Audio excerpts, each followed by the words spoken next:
مشاهدينا الكرام في كل مكان، السلام عليكم ورحمة الله وبركاته. لقاء القمة، لقاء انفراد الأهلي بقمة الدوري الممتاز، لقاء الأهلي والزمالك اللي اتلعب امبارح. قدم فيه الأهلي أو مارسيل كولر المدير الفني للنادي الأهلي عمل مباراة كبيرة قدام نادي الزمالك. المباراة على المستوى الفني كانت متوسطة، لكن التكتيك والخطط واللعب اللي لعبوا بيه الفرقتين امبارح كان فيه اختلاف وتباين بين الاثنين. مارسيل كولر المدير الفني للنادي الاهلي كان عارف هو عايز ايه من المباراه، وقدر يحط تشكيل اللي هو شافه من وجهه نظره المناسب، واللي يقدر يحقق بيه اهدافه، واللي يقدر بيه يفوز على الزمالك. الناحيه الثانيه فييرا المدير الفني لنادي الزمالك وضع التشكيل اللي برضه هو شايف من وجهه نظره انه تشكيل مناسب لانه يقدر يلعب مع الاهلي ويقدر يفوز باللقاء. سير المباراه امبارح: بدأت المباراة أول ربع ساعة كان في استحواذ وسيطرة وانتشار جيد من لعيبة النادي الأهلي. لو اتكلمنا على الأفراد واتكلمنا على مراكز الفرقة، الأهلي كان امبارح كان ناقص 8 لعيبة في الملعب. محمد هاني كان بيلعب امبارح باك رايت، وكنا متوقعين ان محمد هاني هيلعب جنب رامي ربيعة، لكن مارسيل كولر أذهلنا وأبدع امبارح في انه حط خالد عبد الفتاح اللاعب الجديد، أول مباراة رسمية ليه يبدأ بيها بعد المباراه اللي قبلها لما كان احتياطي. خالد عبد الفتاح بيلعب باك رايت، خلى خالد عبد الفتاح يلعب في خط الدفاع جنب رامي ربيعه ظهير. كان فيها خطوره وفيها ريسك ان اي غلطه من خالد عبد الفتاح في اول مباراه ليه مع الزمالك هتكون بالنسبه له يعني صدمه كبيره ليه وللجمهور. لكن اللاعب ما شاء الله عليه ابدع وتالق وقدم واحده من اجمل مبارياته على الاطلاق في تاريخه. خالد عبد الفتاح لعيب مبشر، سنه صغير، وان شاء الله النادي الاهلي يقدر باذن الله يستغله في اكتر من مركز، لانه خامه طيبه وادى للجمهور النادي الاهلي ومجلس الاداره والجهاز الفني الطمانينه بعد لقاء الزمالك. لو اتكلمنا كمان عن مراكز تانية زي مثلا عوده كهربا رجع مره تانية باهداف جميله، سجل هدف وعمل 2 اسيست في الماتش اللي قبله، والماتش ده كمان طبعا كان في ماتش الكاس امام سموحه، والماتش بتاع الزمالك كنا كلنا مستنيين من كهربا انه يسجل ويجيب اهداف، او يجيب على الاقل هدف، وده اللي بالفعل كل جمهور الاهلي كان متوقعه، ان محمود كهربا يسجل هدف او يعمل او يصنع الفارق في اللقاء. وبالفعل لما محمود كهربا افتتح اهداف النادي الاهلي في الدقيقه 60 من المباراه وسجل هدف جميل جدا جدا. نيجي نتكلم عن مارسيل كولر بيلعب لعبه، يعني مارسيل كولر تكتيكيا مدرب كبير، مدرب فاهم ومدرب عالمي. مارسيل كولر خلى نادي الزمالك يجري كتير في الملعب في احداث الشوط الاول، وساب له الكوره يعمل فيها اللي هو عاوزه، لكن كان الراجل عارف هو عايز ايه من المباراه وعارف امتى هيسجل اهداف. في بعض المدربين بيقعدوا لغايه مثلا ايه، لغايه اخر ربع ساعه من اللقاء، وبعدين بيحاول يجيب هدف ويفوز ويخطف المباراه بهدف، لكنه بيفشل وتنتهي المباراه بالتعادل وقد تنتهي بهزيمه كمان.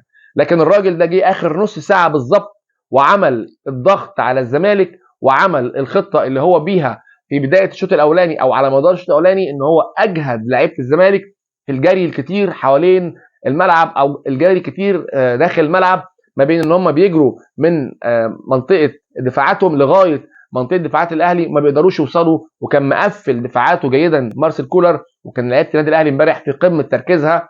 ده اللي ادى ان لعيبه الزمالك استنفذت بدنيا خلال الشوط الاول واول ربع ساعه في الشوط الثاني، اللي ادى ان النادي الاهلي كان محافظ على معدل اللياقه البدنيه اللي عنده، وقدر في اخر نص ساعه انه يخطف الزمالك بثلاث اهداف. قبل هدف كهربا النادي الاهلي حاول في هجمتين او 3 هجمات لو نفتكر، وضيعهم من النادي الاهلي او لعيبه النادي الاهلي امام المرمى. في فرص جت للنادي الاهلي وضاعت، دي كانت بتبشر بتقول ان النادي الاهلي جاي بهدف او بهدفين اثناء اللقاء. وبالفعل كهربا تمكن من احراز الهدف الاول، وكمان من تمريره حمدي فتحي اللي انا شايف ان هو نجم المباراه طبعا. ده المفروض، لكن اعتقد انه اليو ديانج هو اخذ المان اوف ذا ماتش في اللقاء ده. وفي الهدف الثاني اللي سجله محمد شريف، برضو كان في ثلاثي مشارك محمد شريف في صناعه هدف، من ضمنهم حمدي فتحي. وفي الهدف الثالث برضو اللي سجله محمد شريف كان في ثلاثي اشترك في صناعه الهدف، وبرضو كان من ضمنهم حمدي فتحي. الهدف الثالث كان من حمدي فتحي لعلي معلول لمحمد شريف ودخل جول. الهدف الثاني كان تقريبا من محمد هاني لحمدي فتحي لمحمد شريف وحط جون. حمدي فتحي اشترك في ال3 اهداف وكان هو نجم المباراه. صراحه امبارح كل لعيبه الاهلي كانوا كويسين وكانوا في قمه تركيزهم في اللقاء، وقدروا ان هم يحققوا المطلوب ويسعدوا كل جمهور النادي الاهلي امبارح في اللقاء. لو اتكلمنا عن فييرا المدير الفني، انا بنصح نصيحه لجمهور او لمجلس اداره نادي الزمالك، انه اقاله المدرب حتى لو اخفق في لقاء تاني او 2 مش هي الحل لرجوع نادي الزمالك مره تانيه للمنافسه، لكن الابقاء على المدرب والاستقرار لنهايه الموسم هو اهم شيء وافضل شيء للزمالك. لكن لو هتمشي فييرا وتحصل مشاكل الفريق هيتفكك وبالتالي هيخسر نقط اكتر واكتر. او لو جبت حد ركبته على فييرا اثناء بقيه الدوري او بقيه مبارياته اللي باقيه عشان تضغط عليه انه يمشي، برضه ده هيأثر على الفرقه. لكن انا بقول ان الاستقرار لنادي الزمالك ببقاء فييرا لغايه اخر الموسم، وبعد كده يشوف لو هو عايزه يكمل والنتائج اتحسنت معاه يبقى يكمل، او لو هو حابب انه يغير فبالتالي يبقى فييرا خلص عقده لغايه نهايه الموسم، وتقدر انت من وقت معين تدور على مدرب كبير يجي يدرب نادي الزمالك ويمسك الفرقه من بدايه الموسم اللي جاي. هو ده الاستقرار اللي بنتكلم عنه. لو نادي الزمالك عايز يرجع ويبقى كويس مره ثانيه ما يشيلش مدربين من مواقع هزيمه ماتش او ماتشين. الزمالك اتغلب من اسوان وتعادل مع الداخليه وتعادل مع كذا فرقه 4-5 ماتشات وخسر من بيراميدز، ومجلس اداره الزمالك ما عملش حاجه مع فييرا. انت جاي دلوقتي في ماتش كبير زي ماتش الاهلي تشيل المدرب؟ من باب اولى لو عايز تشيل المدرب تشيله من ماتش اسوان مثلا لانه خسر من فريق صاعد حديثا للدوري الممتاز.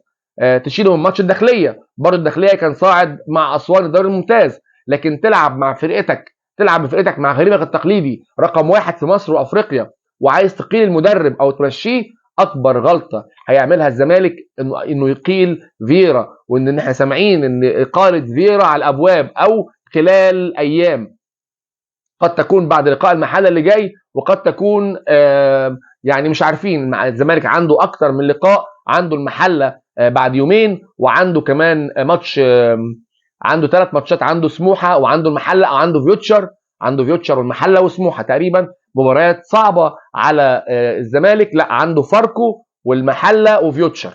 الزمالك عنده فاركو والمحله وفيوتشر، مباريات صعبه للزمالك لان المحله فريق في ملعبه صعب جدا ان انت تكسبه. حتى لو كان الاهلي او الزمالك اي فرقه بتروح المحله بتجد صعوبه من انها تفوز على المحله. وكمان فاركو فريق بينافس تحت على عدم الهبوط من الدوري الممتاز، عنده نقط قليله وفريق يهمه انه يفوز على الزمالك او يعمل نتيجه طيبه مع الزمالك. وكمان فيوتشر تاني الدوري اللي بينافس النادي الاهلي على بطوله الدوري السنه دي، وكمان عايز او طمعان انه يلعب في دوري ابطال افريقيا. فده كل الحاجات دي هتكون عقبه وعائق امام فييرا في حاله استمراره، او اقالته برضه هتكون عقبه لمجلس اداره نادي الزمالك. فانا شايف انه بعد هزيمه الزمالك من النادي الاهلي ان على مجلس اداره نادي الزمالك الابقاء على المدير الفني حتى نهايه الموسم مهما كانت النتائج. دي كانت حلقتي معاكم النهارده في حكايه الكوره.